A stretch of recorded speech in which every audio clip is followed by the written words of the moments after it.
Hey peeps, DJMK here, and welcome to my second annual Nanoka special. Yeah, so in case you can't tell from the music, today I'm going to be playing not one, but from the game company Fervent, called Cupid. But for right now, I just want to celebrate my birthday with you all. Hello. Got this new top I wanted to wear. Yeah.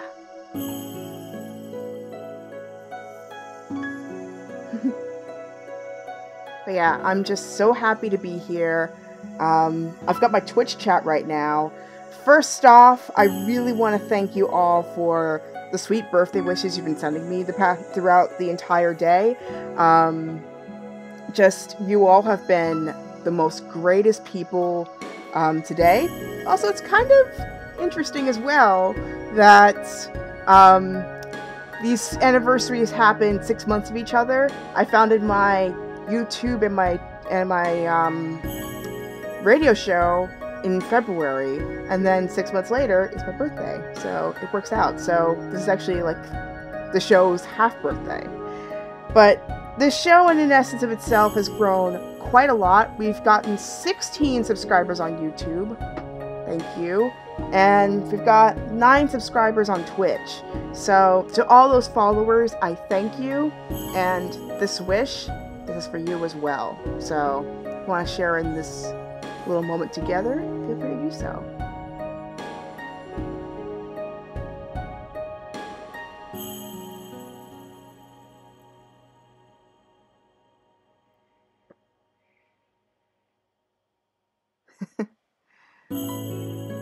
Ever since I started watching Sage Goddess, I kind of got in the habit of like watching the smoke where it goes.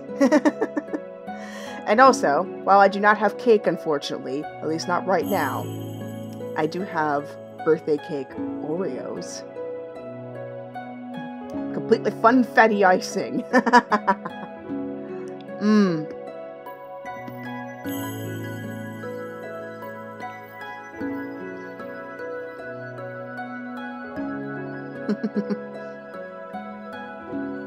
Not a bad way to start a stream, you know.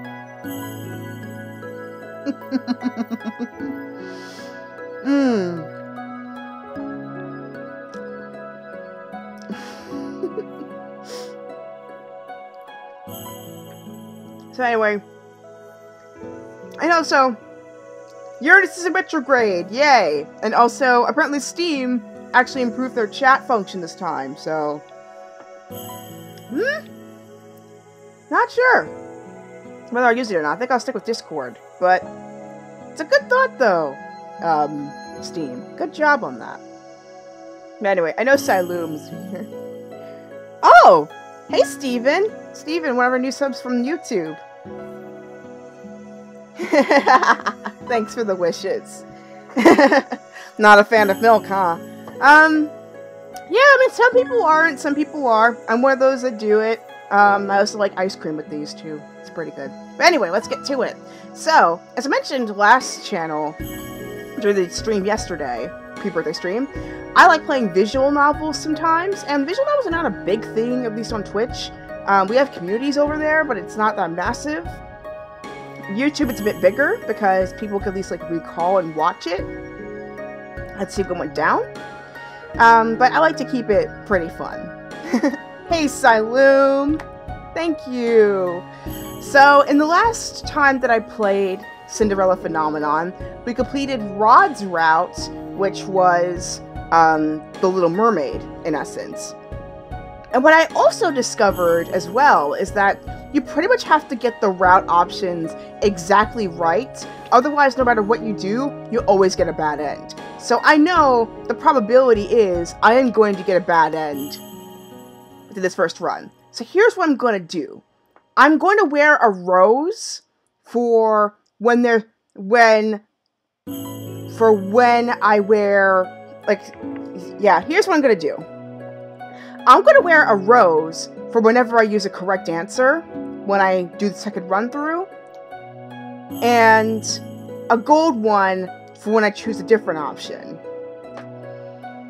So that way you'll know which route actually is the correct one. So, anyway, they recommended a certain order for this.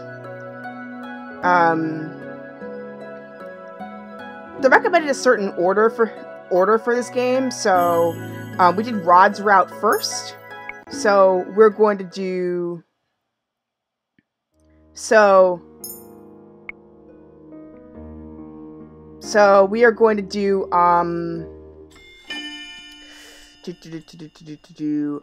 Karma's route next. So we're gonna skip through this for now. Essentially what this character's gone through, Princess Lucette has gone through, is essentially a Cinderella phenomenon. That's why the game is called that. So essentially, what her kingdom's going through is this massive Cinderella curse. So, in other words, people get cursed with various fairy tales, and they suffer the side effects because of it. So, Rod, for example, we just completed his route like 2 months ago, I believe. He went through the Little Mermaid curse. I think it's Rumpelstiltskin, actually. Because, like, he does not have any memory of, like, what his life was before the curse happened. The others, I have no idea. I forgot the fairy tale for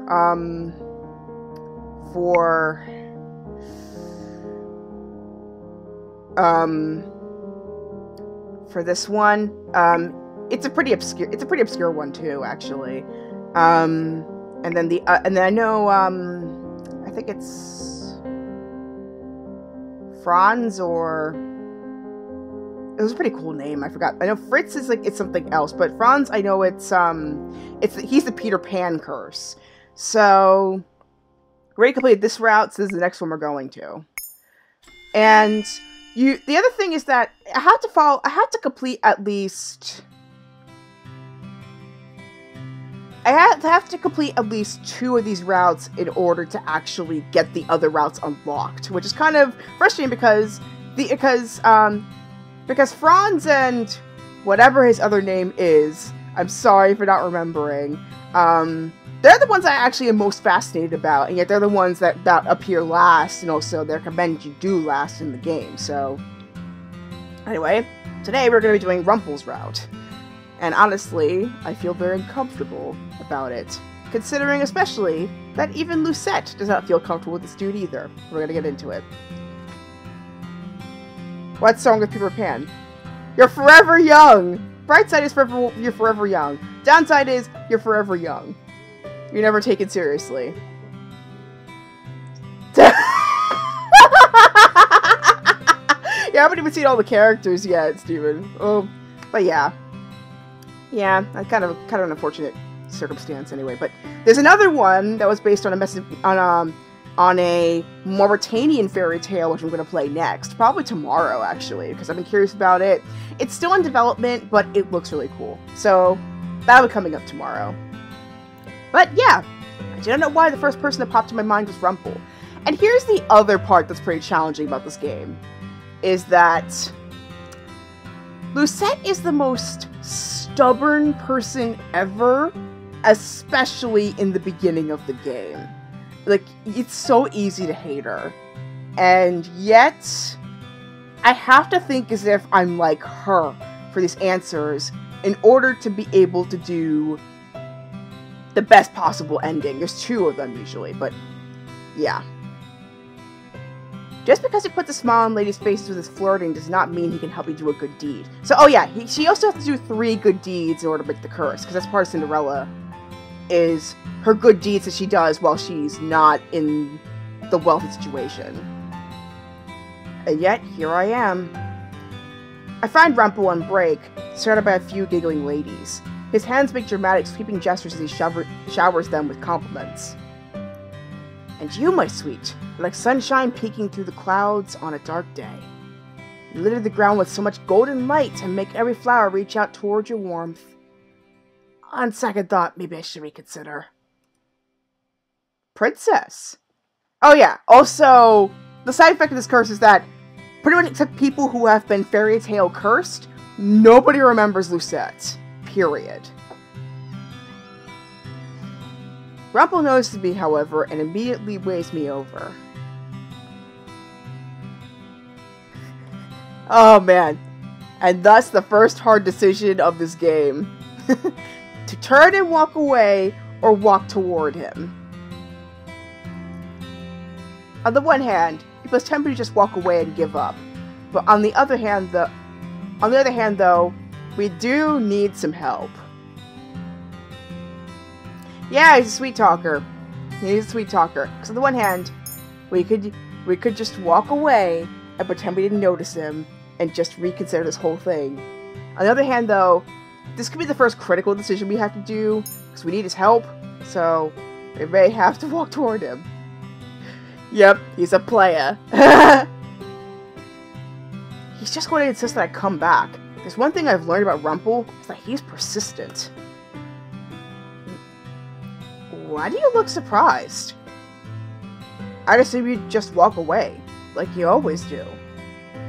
But I take this as a good sign, yes? You really did want to see me, Princess.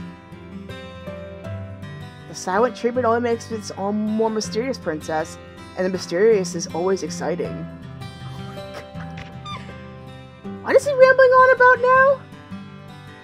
Rumple, why would you deal with someone like her? What? You said it's like a budding flower, and I want to do my best to help her bloom in whatever way that I can. Complete with tooth shine! Complete with tooth shine. And winking. You've come to me for advice, right? How did he know? The look of shock on your face is adorable, and so absolutely satisfying. It seems I hit the nail right on the head. And just, all the shine! I can't right now. But you know what? For the sake of trying to beat him, I'll go through my shine too. Here we go. Rumple, she's obviously too stubborn to admit that she needs your help. These women are infuriating. Okay, alright, I got to the image. Rumple leads a little closer to me, and suddenly he was whispering in my ear. Let me tell you something, Princess. Making a person happy just to see them smile is definitely a good deed. Huh? Making someone feel important is never a disservice. What do you think? I'm pretty knowledgeable, aren't I? All he ever talks about is doting on people, flirting with them, and making them smile. Rumple continues talking. Which is why I will make an excellent partner. I take a step back. Rumple is now looking at me with a triumphant smile. No, he's got a mullet. Serious in the front, party in the back. Yeah, he does. He does. Oh my gosh. Well, we need a partner somehow, and he's gotta be it. How did you... I'm very perceptive, Princess. You overheard my conversation with Parfait? She told me about it. She... did? Only briefly. So you're not perceptive at all. Hitting you right where it hurts. Princess, you cannot see it, but I am drowning in my own tears. He just assumed I was going to be partners with him, which is very annoying. Didn't even know I was considering partnering up with Rumple when he says the same things over and over again. And do not think I could be around him day in and out. Oh my! What do I spot here? Delora appears before us, a sly smile on her face. And that's the witch who basically put the Cinderella curse on Lucette. I imagine her being voice acted by Susan Egan, the one who does Megara on Hercules. Because, like, she just looks like the type that she could voice act that. Slacking off, you two? I'm on a break. That break ended about 5 minutes ago, Rumple. And Princess, I think there's a broom that needs tending. Mr. Broom again, I see. You'll see why I say that. Fine. There's no use complaining, and I'd rather get away from Rumple. One sec.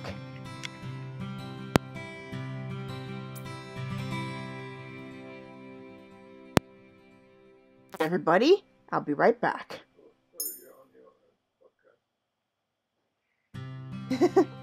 Yeah, doing a little live stream.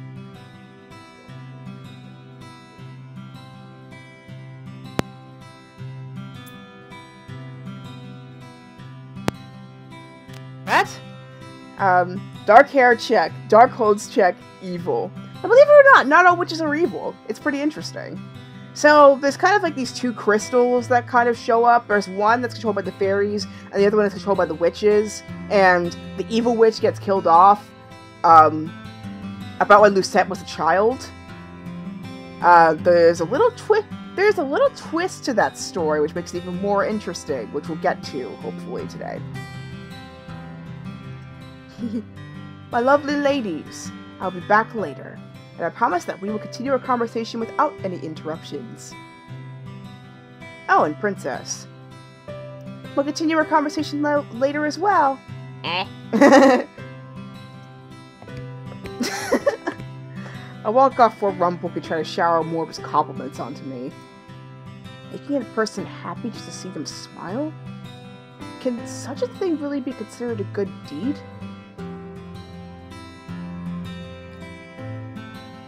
Days at the tavern go by quickly over the next week.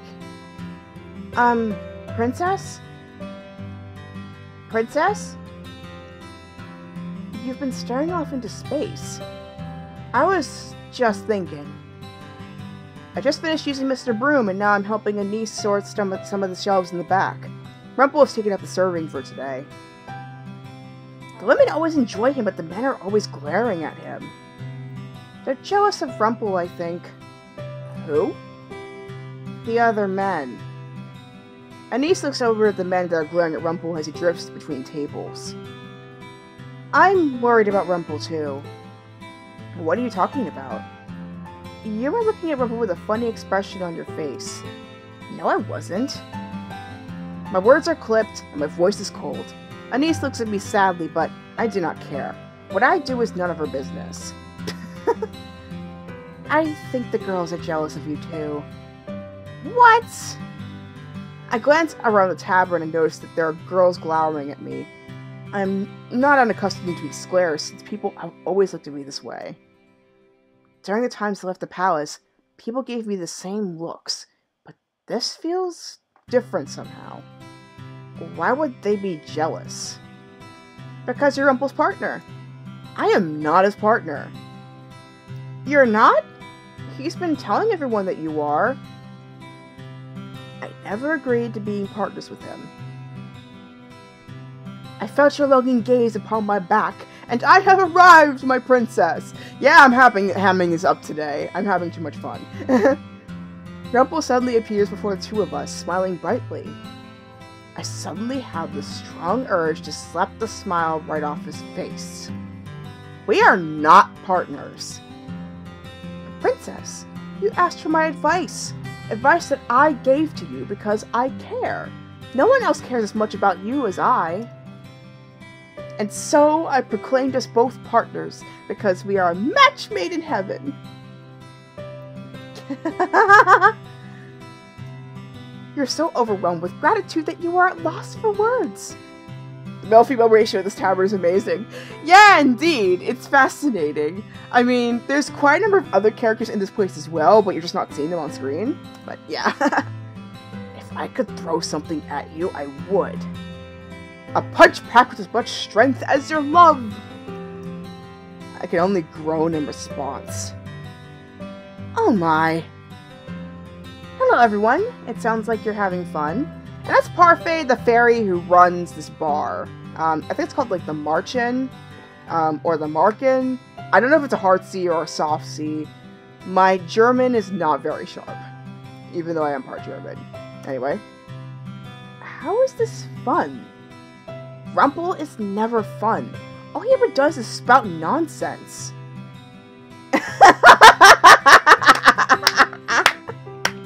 That face! He doesn't mean any harm, Princess. He's just filled to the brim with so many compliments, and he needs to get them off his chest. But he can go direct them at one of his many other adoring fans. I shift my gaze to Rumple and furrow my eyebrows at him. Or do you only direct them at me because you enjoy how much I ignore you? I only wanted to help, Princess. That's what partners do, right? But we are not partners. Just try this partnership out, Princess. I promise it will be worth your while. Nothing ventured, nothing gained, Princess. You can always change partners. Lady Parfait! You've broken my heart! You're not very good at healing your broken heart by... sorry, whoops. Wrong voice. You are very good at healing your broken heart by now, Rumple. Anyway, I'm sorry to interrupt. I only need to speak with Anise to make sure she doesn't need any help with a particular list. A list? A list of herbs for me. Anise has been nice enough to gather herbs for me. Lady Parfait, is this about your body? What's wrong with your body? It's nothing to concern yourself with, Princess. My body's just a little frail because of the burden on it. That's right. Parfait mentioned having to bear the Crystallum Lucis. A thought occurs to me as I look at her more closely. Wait, couldn't you use magic to heal yourself? Parfait shakes her head and sighs. I don't have the ability to heal. None of us do, except for one particular witch who calls herself the Witch Doctor. Witch Doctor? Is something wrong? Rumple shakes his head and gives her a wistful smile. That name just sounds familiar. It's lucky you heard about her from someone else before. Humans do know of her existence after all. A witch? She's not a fairy? For some reason, I thought fairies were more likely to heal with people, not witches. She is indeed a witch. That is what they say. Though I have never met her but myself. She's the only one who can heal illnesses with magic. She doesn't associate with other witches, though, and keeps to herself. Nobody has known where to find her for a very long time. Suffice it to say, we could never seek out help from her, even if we wanted to. Parfait shakes her head. No, unfortunately not. Rumple looks grim. Parfait quickly dissipates the gloomy atmosphere with a clap of her hands. If Delora was here, she would say, "Alright, story time is over." That was all very interesting. Interesting, but does not really help anyone. Your body is the way that it is because of the Great War, then? Like I told you before, the Great War has made my body a lot weaker. This is something that cannot be healed, and I don't have an heir, so... Parfait looks about ready to say something but goes silent. She has a sad look on her face, and I don't understand why. Anise immediately speaks up. I think I'll be okay, Lady Parfait. I was actually going to go on an errand run in a few minutes. Do you need any help? I would be more than happy to escort a lovely lady like yourself around town. Anise pulls a list out of her bag nearby and holds it out. There are only a few items on the list as far as I can see. Don't worry about it, Rumple. It's not much at all. Rumple stares at the list. His expression suddenly smooths into something more serious. May I have that? Anise hands in the list and slowly takes a pen out of his pocket. I stare as he looks over the list quietly, and scribbles some things down on the bottom. Afterwards, he hands it over to Anise. I've added some things that might be helpful. The herbs in that list are for joint pains, and your mom was something a little more general. How does he know all that? Everyone is staring at Rumple with wide eyes. Even Parfait looks impressed. You've used herbs before, Rumple?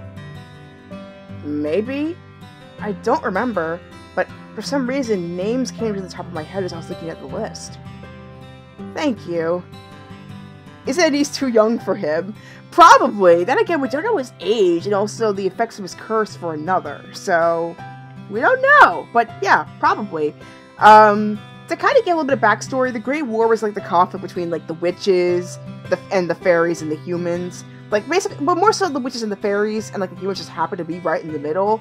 But the humans are fighting with the fairies against like the witches that went evil. But essentially, the witches went evil, believe it or not, because of the Grimm brothers' fairy tales. I know, funny backstory, but yeah. They went evil because the Grimm's fairy tales were giving off evil stereotypes to witches and kind of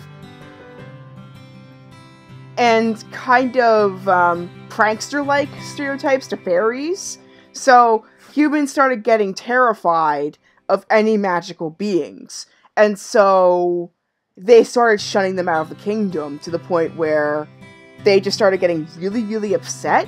And the witches started just throwing out evil curses left and right, which became the fairy tale curse, essentially, to the humans.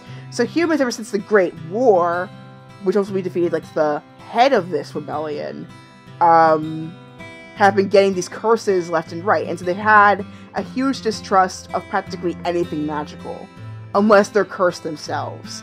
So, pretty fascinating. It is always my pleasure to help a lovely lady. Now, Anise, please let me accompany you to town.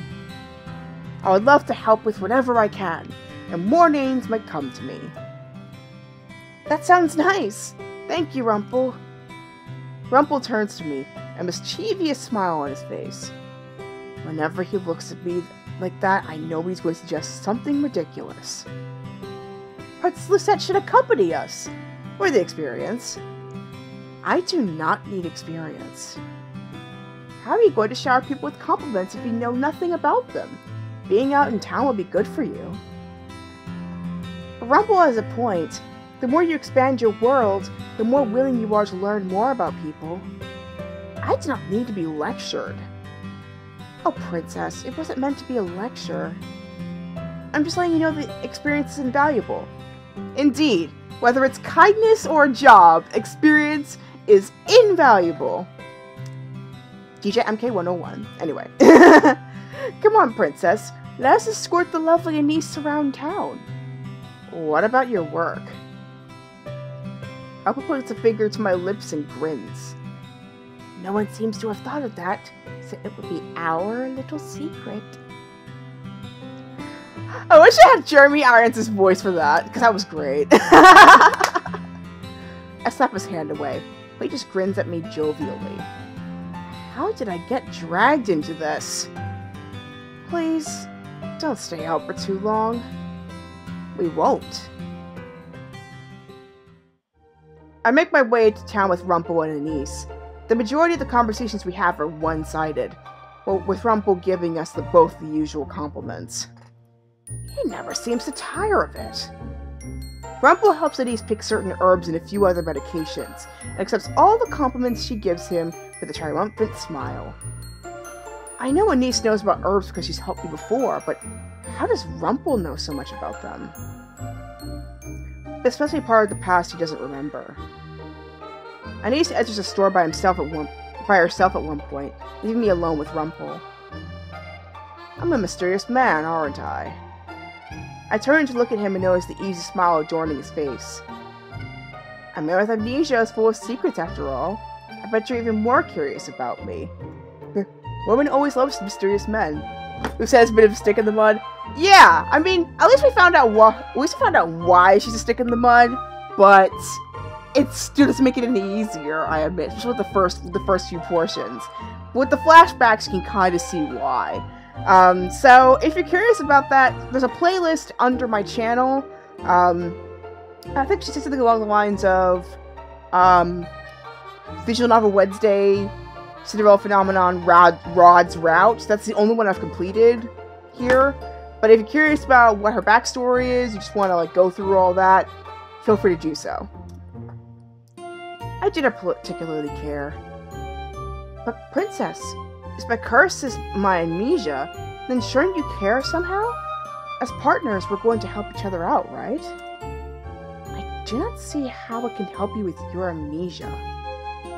Ah, this is maybe this is a spell that's only broken by true love's kiss. Shall we see? He leans towards me with a playful smile on his face. I'm accustomed to his behavior by now, so this does not faze me and I'm merely silent his nonsense. You already said yourself that you need to gather some entries from some kind of journal. Ah, princess, you're no fun. A little kiss wouldn't hurt anyone. I would die before I kiss you. Princess, that's so sad. Yeah, I know. Personal boundaries, man.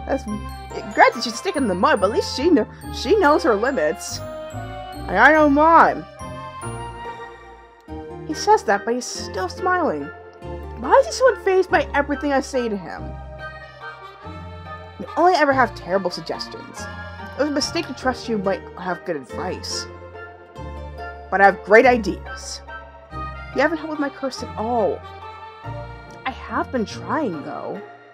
You haven't even told me how to get a good deed. I told you before, princess. Compliments make a person happy. And making a person happy is a good deed. That's true. That's true. I love making people happy. I love making people happy through this channel. I love making people happy in real life. Just making people happy, it just makes me happy. So you flirting with women and using shallow compliments on them is a good deed? On the surface, the compliments may seem shallow, but if you swim a little deeper, complimenting people cannot be a good deed. But making them happy is. All I have to do is listen to people, sympathize with them, maybe get to know them, and you can make them happy by doing even small things for them. Women enjoy the compliments, princess. Besides, how could I not see such beauties and not compliment them? It would be a disservice.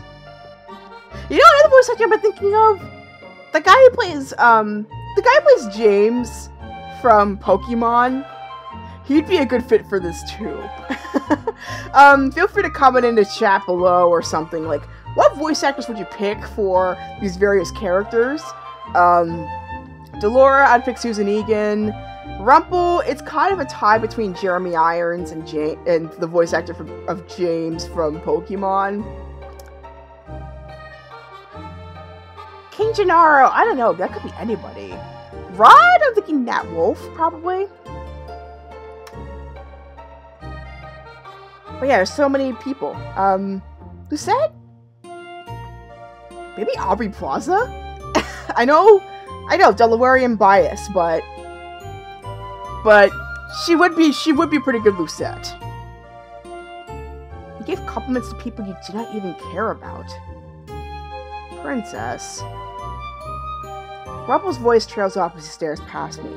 His smile falters for a few moments, and the look of confusion ripples his features.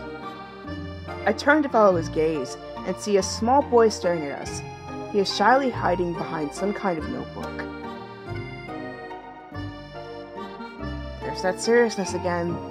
It's the same thing that happened when he added something to the list for Parfait.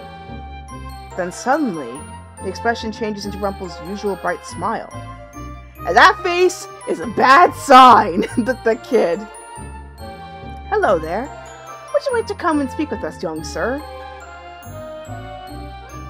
You don't remember me, sir?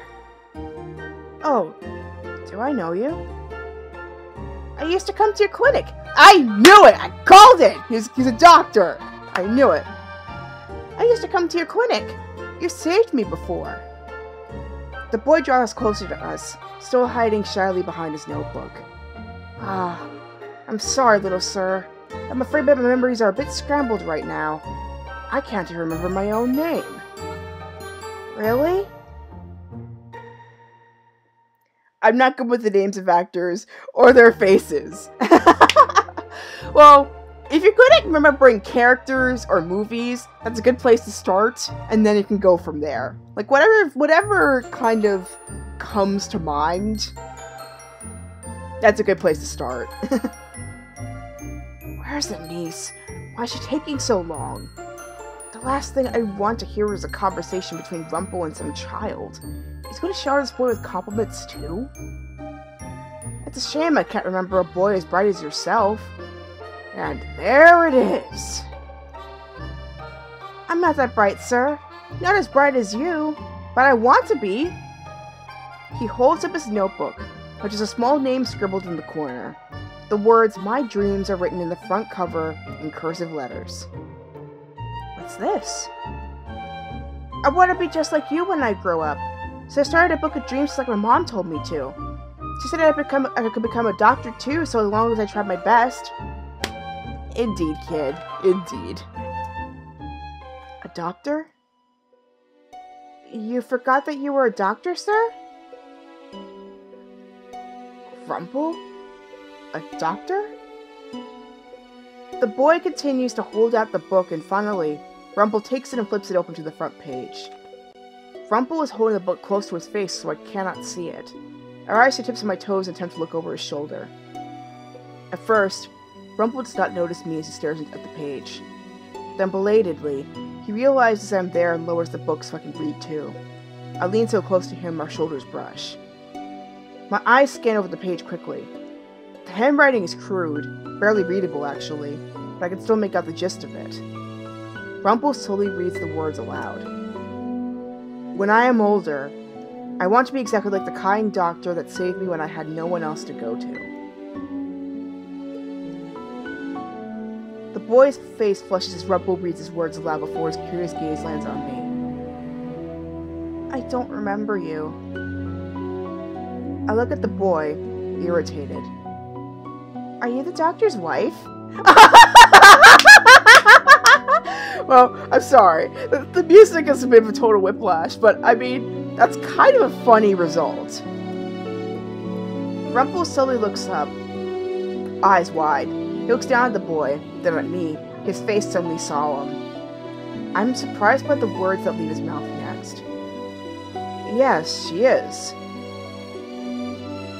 He takes my hand on his and looks down at me, an almost sad look on his face.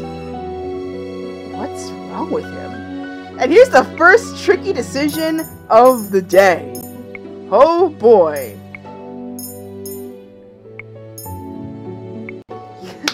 Pull my hand away or slap him. Both of them terrible choices. I would do neither. Yeah, Dr. Love. But what to do? If I were Lucette.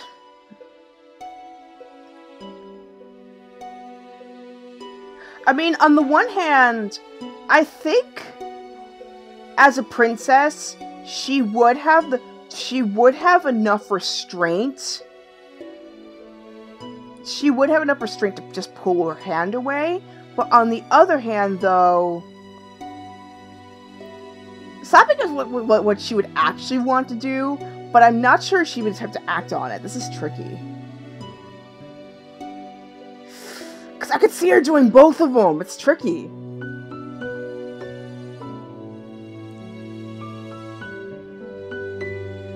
But yeah, basically what your impression... I know Saloom in particular, I know Steven, I didn't give a good impression of what Lucette is. Or who Lucette is. But based on what little you've seen of her, what do you think the first action she would take against Turban would be? This is where a poll and Twitch would be helpful too. Thinking about it now. But yeah, this is not easy, friends, let me tell you.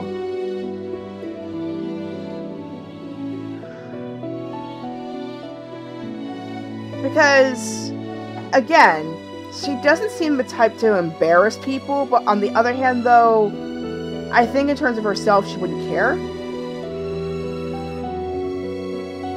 She thinks she'll pull away, but might be empathetic to his odd and sudden distress.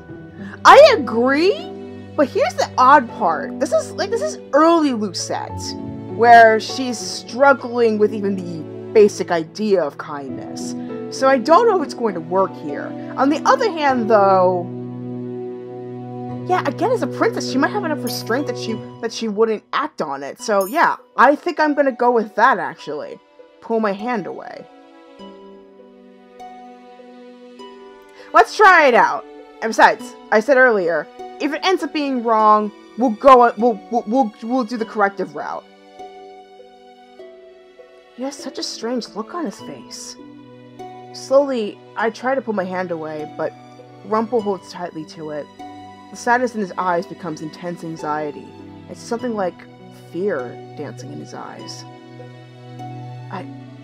You really think it was my fault? What? Sir? Rumple squeezes my hand, a little too tightly. He looks at me desperately. I'm sorry. I'm so sorry. Let me go! I finally managed to pry my hand free. Rumple looks at me for a few moments, almost bewildered, and then his eyes suddenly widen. He looks back at the journal, then at me. Oh, I think I blanked out. I'm sorry, Princess. All at once, the sheepish smile breaks into something cheerful again. He's still smiling at me, even though I was so curt with him. Rumple was so confusing. The boy looks bewildered. Don't worry about that, little sir. This one here is a feisty thing. I deserved whatever she did. So she's not your wife, sir? I think the boy is traumatized now. I agree! Rumple looks a little surprised, and then he laughs. Unfortunately, no. The beautiful lady here is not my wife. Rumple absently rubs the back of his neck as he looks up at the sky. I'm not entirely sure of what just happened, but it seems like I recovered something very important today. Or the beginnings of something important.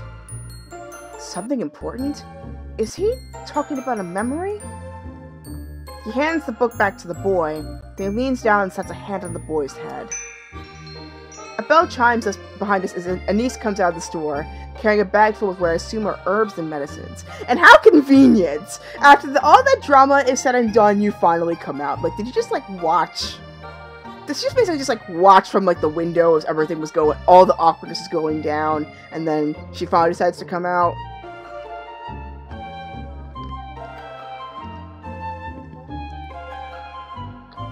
I mean, what's up, Anise? Seriously? Also, I just realized, a store in the back says Godot. Anyway. The boy once again cowers behind his book. Yeah, he's traumatized. Oh? Who's this? The wonderful little sir that helped me regain a very important memory. An important memory?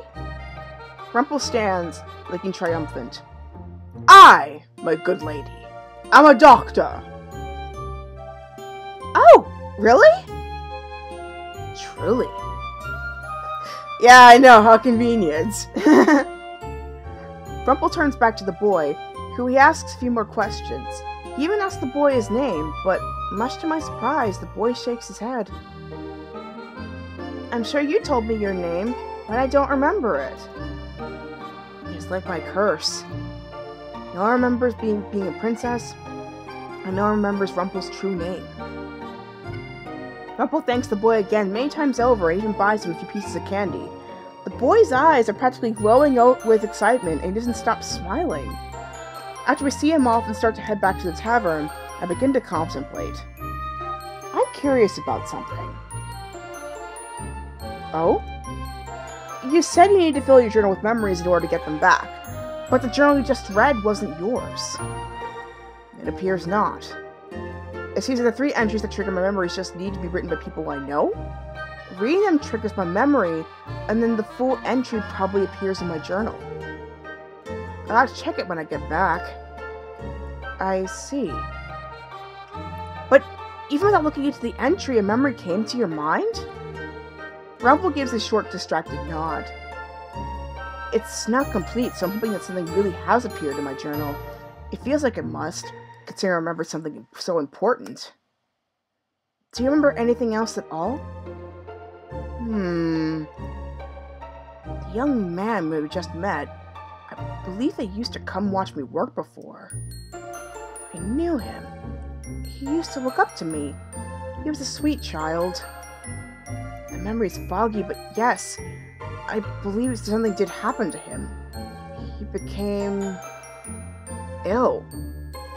The details of how I saved him must be in the journal. Even though it does not pertain to my curse, I am curious about what his journal might say. I can't remember fully, but the memory feels sad somehow. He turns to me, eyebrows knit together. It is strange to see him with such a serious expression on his face. I really am sorry about earlier, Princess. I think I was on the verge of a memory, but then it got tangled up in my head. I'm surprised by a sudden change in topic. I shake my head slowly. He's quiet for a few moments before suddenly, his smile comes back and he laughs jovially, telling us there's no point in worrying. In a town's outskirts, I turned, feeling eyes on my back. But no one is there. We give Parfait the medicines we purchased in town so we can right back at the Marchen. But Rumple proudly announces that he is a doctor to anyone that will listen to him. Everyone seems happy for him, save for the Marchen patrons that find Rumple annoying, who are mostly men.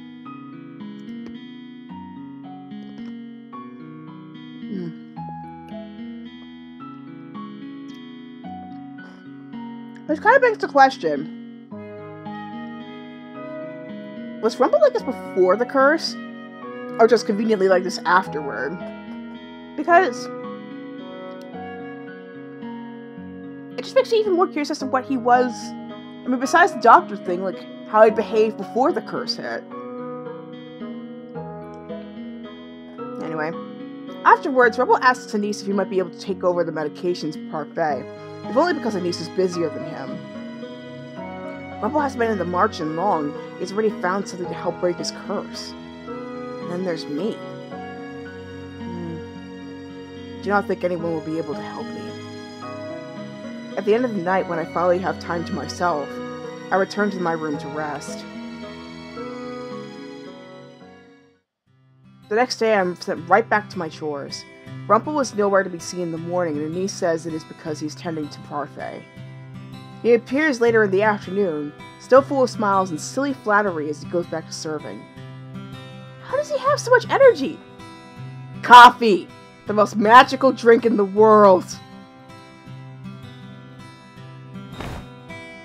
And maybe coffee. And then again, maybe alcohol. I can't imagine a doctor being able to flirt with his patients. I agree! I mean, I don't see anybody dare do it. Complimenting, yes. I mean, I got a pretty awesome compliment from my orthodontist earlier today.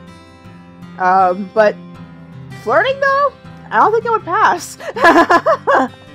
But yeah, it just makes you wonder even more so just, how was he acting before the curse hit? And was this curse like one of those, like those random happenstance kind of things? Or was it more like, whatchamacallit? Was it more like, you spited me with your compliments and now I will curse you kind of thing? I wonder. At the end of the day, I plop down on the settee to rest. My legs are weak from all the walking I've done today. I can still feel the tiredness in my arms from while sweeping with Mr. Broom. Princess? I notice Anise standing beneath the doorway, smiling at me uncertainly. Thank you for your work today. Why is she thanking me for work I obviously do not want to do? It's not as if I asked to do any of this. But you still help. Anise nervously shifts on her feet. So, I, just wanted to say thanks. But I do not make any effort to continue speaking with her. Anise gives a nervous little nod before heading back toward her room. Not long after her departure, I hear an exuberant and familiar voice. I shall count my lucky stars, for they give me a rare opportunity to meet with my lovely princess this late at night. I should have gone to my room. Rumple stops before me, winking. The moonlight on your face makes your beautiful eyes sparkle like the most precious gold, princess. I am not in the mood for your flattery. But princess, flattery is just a compilation of compliments. Everyone loves compliments. I do not care for your compliments. Or Leonice's thanks either. He heard that? You should learn to let people spoil you. I stare at him. This is the last thing I've ever expected anyone to say. My whole life I've been called spoiled and rotten, the Ice Princess. Even Delora and Parfait want me to do these good deeds because they think I'm incapable of goodness. I clench my fists and continue to stare at him, not understanding the swell of emotion inside of me. Why is he being so nice to me? Your first lesson is learning how to let people spoil you. He draws back his hand, reaches out into his pocket, and presents me with a small yellow bag. What's this? For you, my sweet princess. And I wonder, is this going to be a quintessential thing or no? So far, none of these things have been major, but it just makes me wonder. I feel like I made a mistake somewhere, but then again, there has been no symbol indicating that I've been doing something wrong so far, so maybe it's working? I'm not sure. I really am not sure.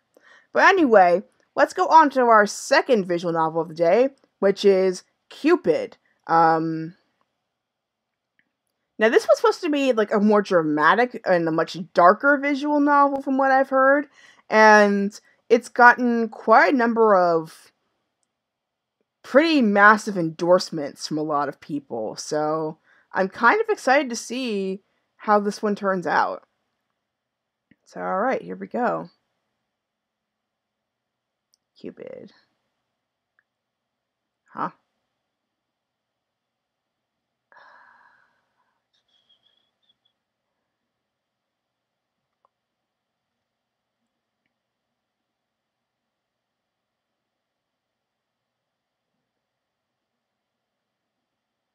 Okay, for some reason, my Cupid game cannot be opened for some reason.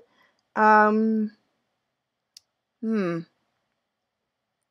not sure why, but it's not letting me open the game, so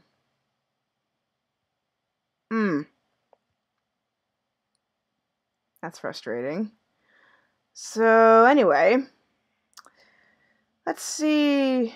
Is there any other Steam titles that I could use in the meantime that maybe could give us some fun until I can find something functional? Because this is really strange. This really has never happened to me before.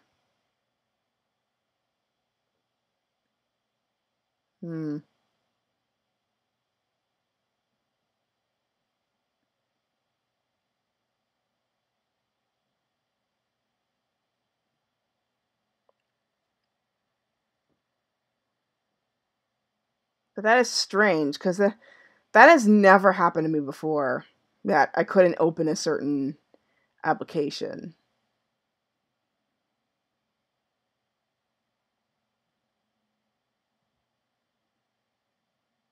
Yeah, because saying it can't be opened, that's really weird. Let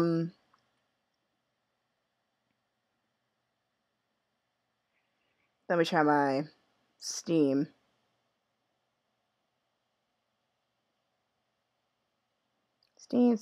Steam. Okay.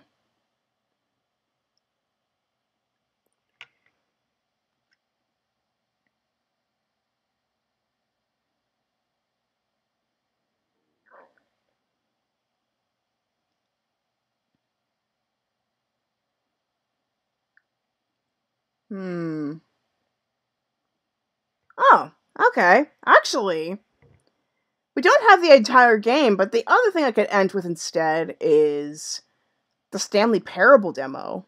Or it's a demo of the Stanley Parable, so maybe I could use that instead?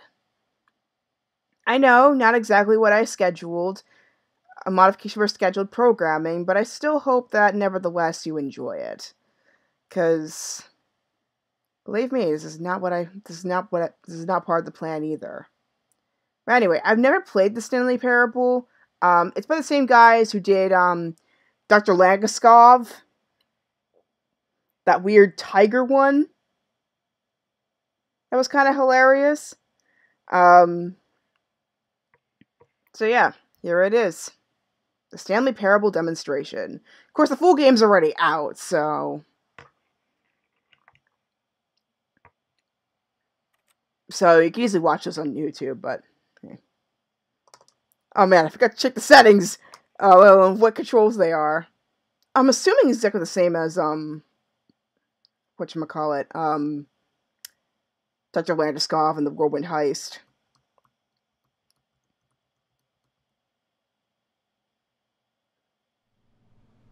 Stanley Parable demonstration. Yep, exact same controls. I don't hear anything, do you?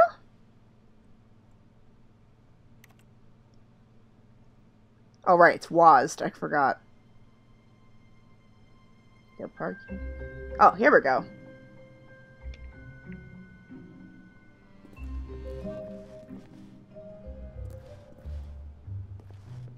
Vending machine. Let's see what drinks they have. I can't interact with this at all. Anyway. Stanley Parable demonstration. This way. This is dark. What is this? So you can't interact with any of these. Okay.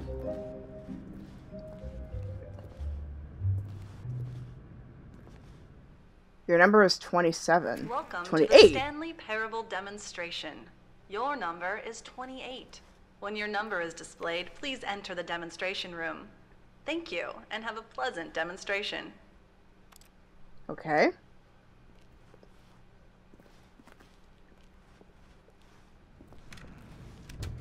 Oh boy.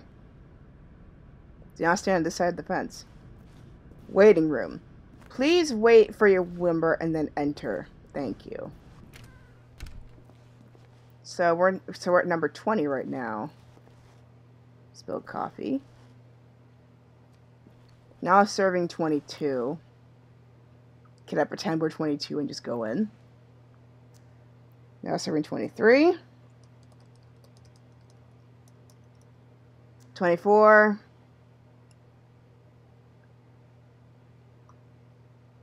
25. It's like watching paint dry. 26.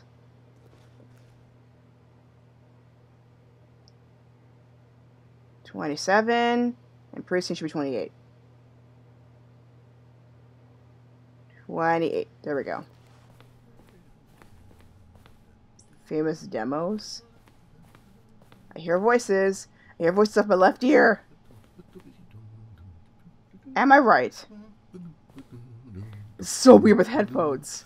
So weird. Oh, hello, hello, hello. Welcome to the Stanley Parable live demonstration. Okay. It will be my pleasure to guide you through this sneak peek at what to expect in the Stanley Parable. A tease, just enough to leave you hungry for more. How exciting. Can't you just feel that nervous tension? The looming uncertainty? Why don't we drink in the anticipation for a moment? Is how nervous Just I am. 20 minutes or so. Please, for just 20 minutes, don't move or act in any way. Simply remain motionless and let the thrill of demoing the Stanley Parable wash over you. You're kidding me, right?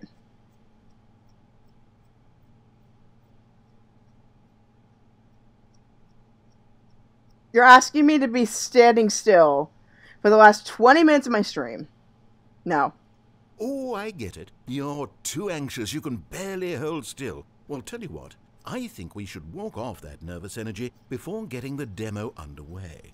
Here, why don't I take you on a little tour of the facility? Okay. And show you how we make a demonstration for a game like the Stanley Parable. Alright. Sounds fun.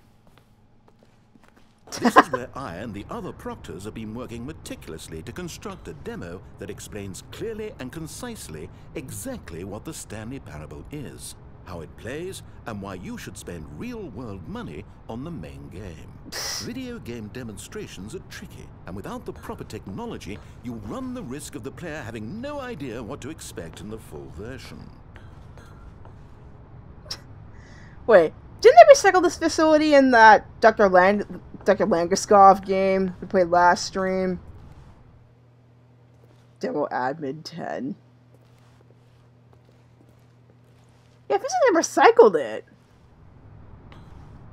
Like, down to, like, the ceiling, and then it just got, like, super defunct. During the events of Dr. Langeskov. Yeah, I bet that's what happened. Like, this place got super defunct during Dr. Langeskov, and so, because Stanford didn't make as much as they wanted to, they just recycled it. Here is one such technology.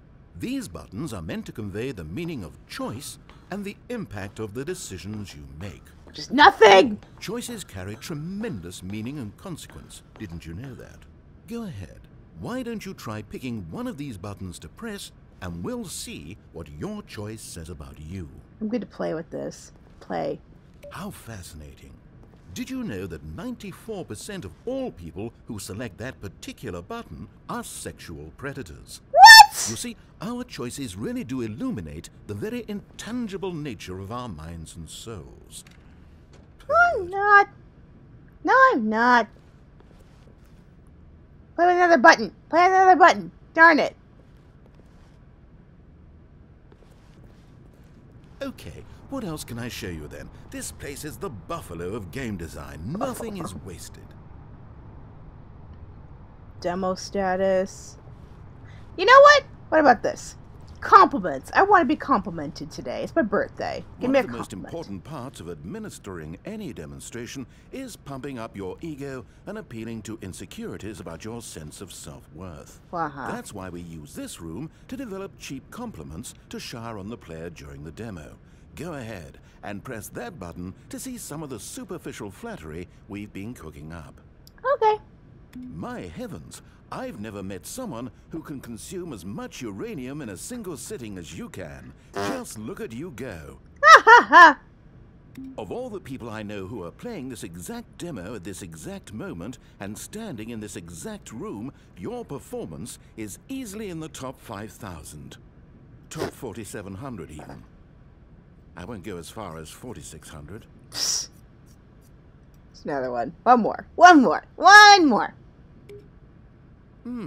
Let's see. Oh, this is embarrassing. I really can't think of anything else to say. No. Ouch. You've really exhausted my list of compliments. Goodness, that was fast. Either you or this department has a lot of room for improvement. Okay then, what's next? Darn. I was expecting you to start with compliments, but that's okay. Alright. Let's go to, we've done the meanings and choice, buttons and choice, which is an illusion! Illusion, I tell you! No, we've already seen this room. If it saves you the trouble of pushing another button, I can assure you that you're still a pervert.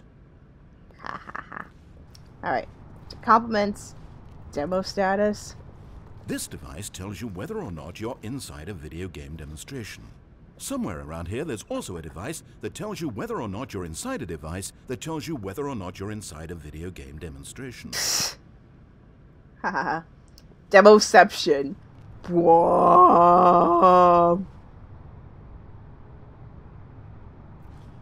Okay. What else? There's something down the stairs. Anyway. Wall technology. Now, I think you'll find this exciting. We've actually developed a wall that you can walk through. Go ahead. Give it a shot. I can walk through walls? Whee! Oh. Oh, come on. It's still in development. Right. Okay, moving along. Boo!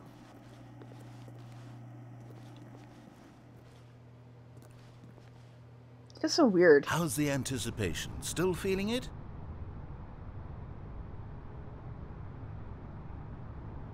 What's that?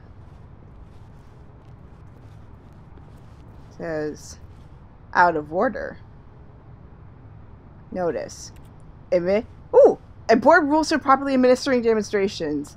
Get right to gameplay. Give a brief summary of game's plot rather than full explanation. Hit the first boss, but don't give away exactly who it is yet.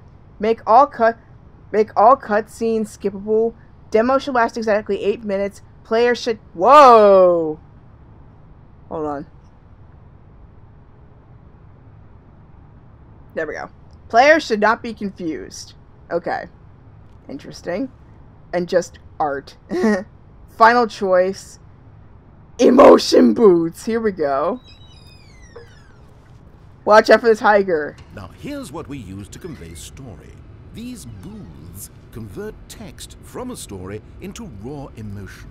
Go ahead, step into one of them and feel the sheer power of narrative exposition.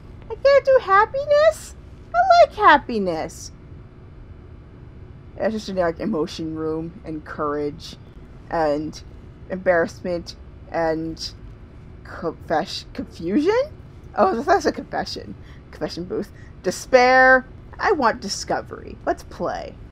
Though, and within the shame he carried that ocean breeze did drift. The fierceness of the tides, the inevitable collapse of their kingdoms, unremarkable. washed ashore, bereft of shame, martyrs devoid of the cause, ripping and tearing at the eternal seams. A vessel without a captain, carrying itself like plastic in the wind, hinting at a purpose that was truer in some distant memory, if only it could decipher through time's veneer. That sounds like despair, though. You sure didn't mess up the functions? Let me try the other one. Where did these cliffs go? These crags that we stood upon, they shielded us from our own ignorance, peckish, coddling words, and wrapped our vulnerabilities in a woolen cloth that so many times I tried to set aflame. If I knew these comforts now, would their fibers be any more sensitive to the heat of my touch? Perhaps it was the cold I desired most of all. That empress to whom my flesh was always invisible. Yeah, I think they swapped them. I feel like the despair one should be discovery, and discovery should be the other way around. Huh. Oh, you went in both booths? Oh, how vulnerable of you. If at any point during the demo you need to cry, just let me know and we can take a minute. Can we go down here? Of course we can't. Of course we can never look at locked doors. I've never been a fan of them. Anyway, the final choice. I'll be sure to look out for the tiger. Or the exit. Okay then. Bye!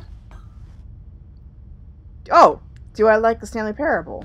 Ah, now this room is perhaps the most important you'll encounter in the demo. This is where we determine whether or not the demo has been effective. Whether it's conveyed the wit and... No! What are you doing? You can't make that decision yet. You haven't played the demo. We've put so much work into this demonstration. Wouldn't it be a shame if you rushed right into making a purchasing decision without savoring it first? Let this one simmer. You'll have plenty of time to decide later. Oh, really? So let me choose! We choose! Okay, fine. Did I miss something?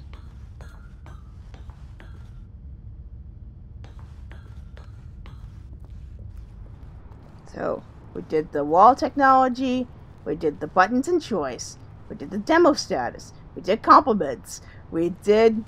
What is this? Here is where there is nothing. In the main game, however, there are many more places where there is nothing. If you've enjoyed this experience of a finite amount of content, then the Stanley Parable may be just the game for you. Okay. Bye-bye. And then, emotion boots. I did that. And art. Now, can I choose now? Demo in progress. I know this will come as a shock, but we still have not yet played the demo. Patience. Okay, fine. I'll get out. And no doubt it's going to be over by the time I go through this door. And there you have it. Everything you need to know about how video game demos are made. Why is it so dark like Portal? And why the Victorian green wallpaper? Do you want me to die? However, it's still important that we address safety concerns. Please closely observe the following possible negative side effects of playing the Stanley Parable. If you agree to be held 100% responsible for any and all injury or long-term damage, mental, physical, or otherwise, that may occur while playing the demo, please do not press the large red glowing disagree button at this time. Nothing? No objections? You're quite sure about that? Oh, well, all right then. In the event that you do experience one or all of the previously listed symptoms, let's establish a signal for you to convey to me that you wish the demonstration to be terminated. Please step into the dance perimeter. Okay. Please perform a dance.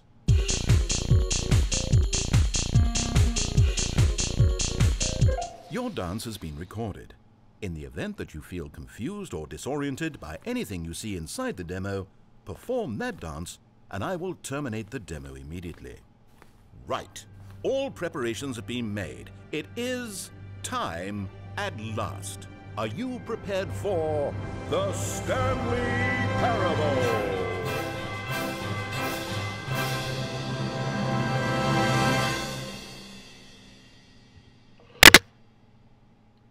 It's leading nowhere.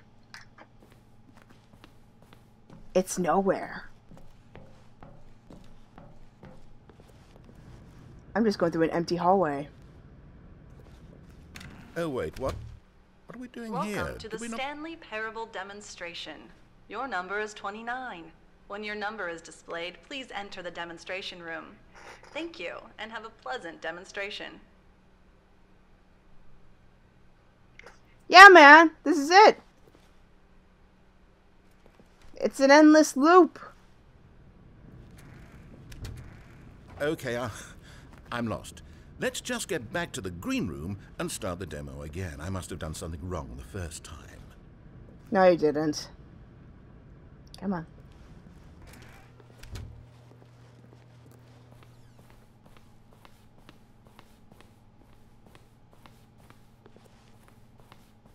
Okay, here we go. The Stanley Parable demo, take 2. Finding the demo, learning exactly what the Stanley Parable is. Here it comes.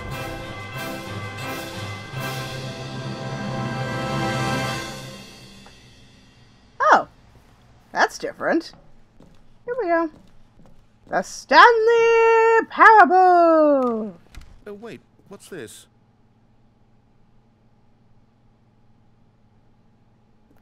Yeah, what is this? What's a button?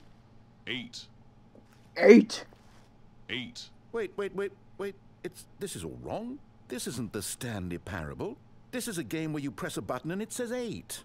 Not only is the Stanley Parable not a game about continuously pressing the number 8, I can guarantee that this button does not appear anywhere in the main game. Why is it here instead of the demo for the Stanley Parable?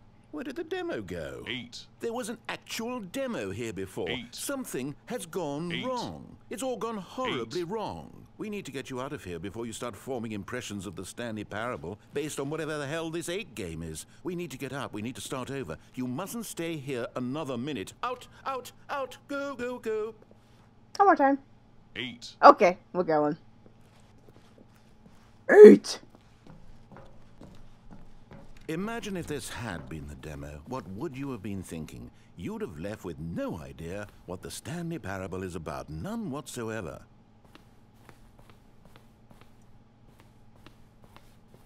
Should I leave the room?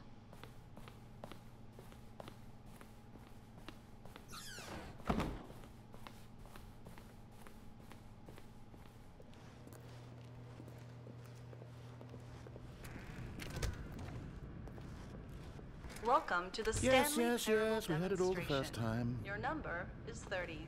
When your number is displayed, please enter the demonstration room. Thank you, and have a pleasant demonstration.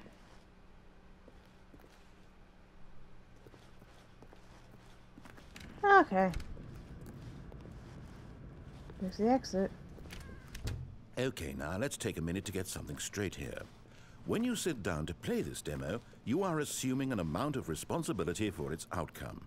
Now, I can't say for certain whether you caused us to encounter the 8 game rather than the Stanley Parable, Maybe but I think it's a pretty safe assumption that you had something to do with it.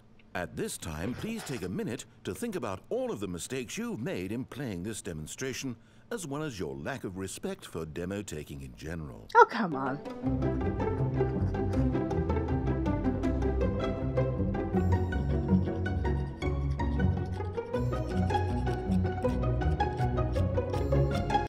Wonderful. I could really feel the introspection on my end. Now that we're all on the same page again, I feel ready to attempt the demonstration once more. In this third attempt, we shall truly come to understand the meaning of the Stanley Parable. Let the demonstration begin. Yup. And there's no jump button. And then I'm guessing of whoa! I can't see anything! Whoa! Okay. No, it can't be over yet. You didn't see anything. Everything that was supposed to demonstrate why the Stanley Parable is a quality experience worth your time and money. It was here somewhere, I'm sure of it. Oh, no. We have to get out of here. We have to find something for you to do, anything. The demo cannot end like this. Hurry, this way. Storage. So you think I'm just a box to discard? Man, you think I'm a box? Okay, yes. This is new. This is different. Surely there must be a game somewhere in here. Emotion. Okay. Oh, how about this cup? Yes, go pick up the cup. I'm gonna drop it, aren't I? All right. Oh. Now put it, in the bin.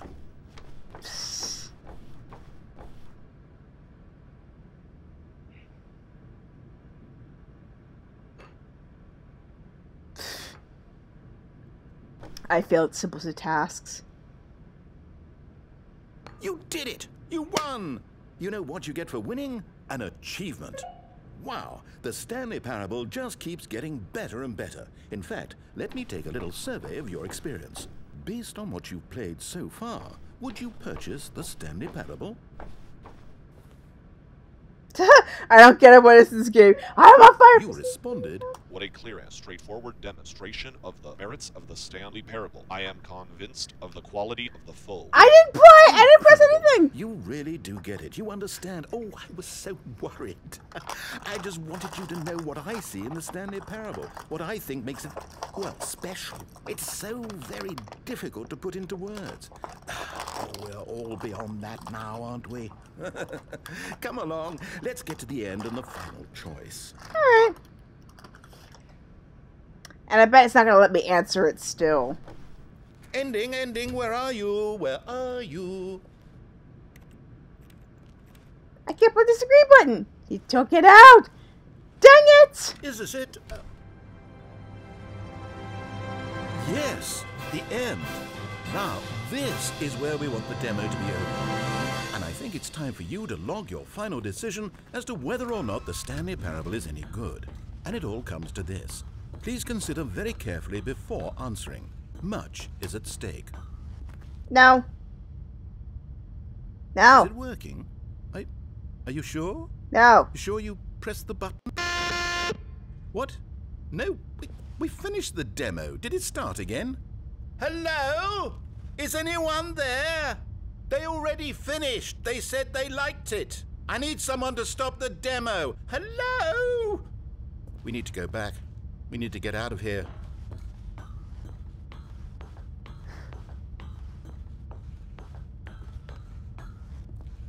Oh no, what's going on? Where is everyone? Down this way. So much red. So much red.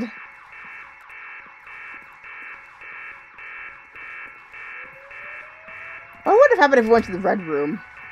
The red room. Oh, nice and quiet. Finally. Well, I suppose we can both agree that I failed, haven't I? My job was to be a teacher, and I so badly wanted to teach you exactly what the Stanley Parable is supposed to be, but but somehow I couldn't. That's okay, man. At any At rate, least we I finally don't got somebody really who care for the could. Stanley Parable anymore. Do you think any of this is actually in the main game? No. Honestly, I doubt it. What would that even look like? No, I think I've had enough of it.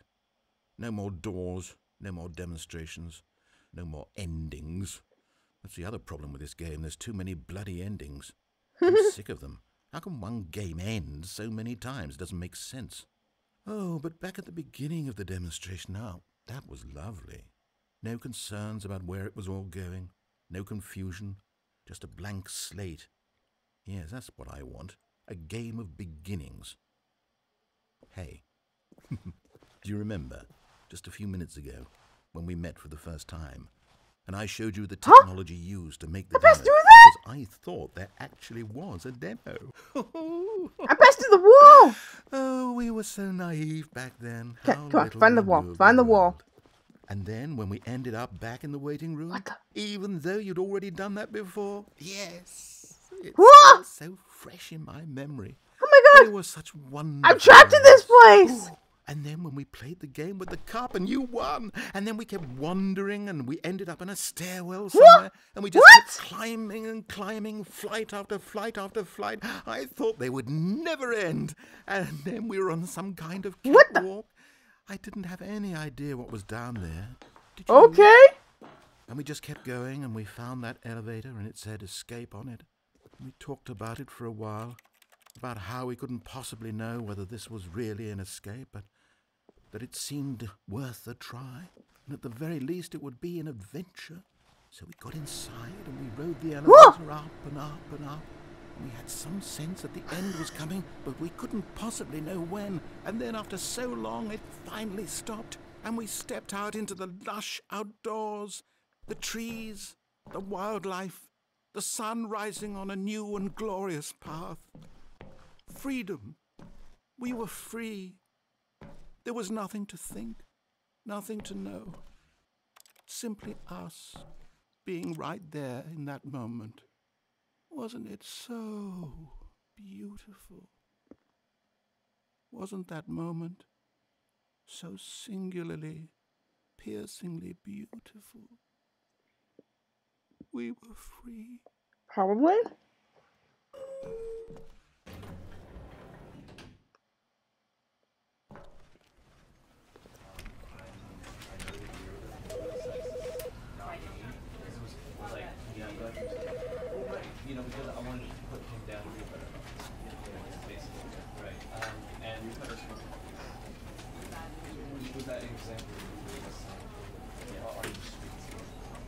Dang.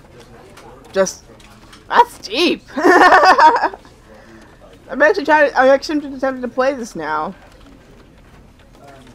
Well, this is a demo of the Stanley Parable. The actual game is already out on Steam. So it's just a demo of what the game was supposed to be. But yeah, got me curious. Now I'm curious about the actual full game, because I heard it's a lot longer. I've seen certain YouTubers actually play this game, like when it came out, and it looks really fascinating. Really, really fascinating. But yeah, for some reason Cupid, the game that I wanted to play for you today, is not working on my computer, which is annoying. But I still had a lot of fun with you. More Cinderella Phenomenon coming up, as well as the Mauritanian tale that I was talking about earlier. But yeah, I'm going to end it here because I need to go spend some time with my family because they've been asking me, like, when's dinner? But yeah, here's my social media. My Twitter is where I update the most frequently, as well as my Discord, my PlayStation Network, Steam, and Twitch. And, of course, you're on YouTube and Twitch. I also have audio live streams, which will be coming back in September of this year. So look forward to my show coming back. What I'm going to be doing is I'm going to be doing like a unique experience where you will see my face on YouTube, and then there will be exclusive audio on the Mixlr site. So that way there's traffic to both places. You can sit back, relax, and enjoy. If you want to chat more directly, go on Mixlr or YouTube. Whatever you want to do. So the YouTube will be more behind the scenes. And then obviously my blog, mahokunobichi.blogspot.com. And I need to update this, but I ended up not going to BlurredCon as much as I wanted to go to it, but I got really exhausted during like the weekend before it was supposed to happen, so yeah, I ended up not going, but I heard it was a pretty good time this year. However, I am still planning to come to Baltimore Comic Con in September, and just hopefully get my finally my proper BCC debut. But anyway, thank you so much for watching this video. Thank you so much for all the birthday wishes today, and I will see you in the next one tomorrow. Bye!